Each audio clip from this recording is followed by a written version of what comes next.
সাবধান হয়ে যাও। কিসের বিএনপি, কিসের আওয়ামী লীগ, কিসের জামাত, কিসের এনসিপি। যদি শ্রমিক শ্রেণী একবার খেপে যায়, পালাবার জায়গা পাইবে না। শ্রমিক শ্রেণীর সাথে প্রতারণা করে কোন সরকার 6 মাসের বেশি টিকে নাই। আমরা বলি, তোমরা প্যাকেজ সরকার করছো, 4 দল মিল্লা সরকার গঠন করছো, 5 দল মিল্লা সরকার গঠন করছো, কিন্তু শ্রমিকের মজুরি নিয়ে এখনো কোনো উক্তি কোন মাননীয় প্রধানমন্ত্রী, বিরোধী নেত্রী কারো কাছ থেকে শুনতে পাচ্ছি না।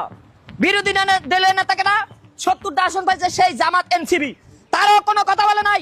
আমি প্রধানমন্ত্রী পদপ্রার্থী খাইরুল আগামীতে প্রধানমন্ত্রী নির্বাচন করব এবং 300 আসনে প্রার্থী দিব জনকল্যাণ পার্টির পক্ষ থেকে।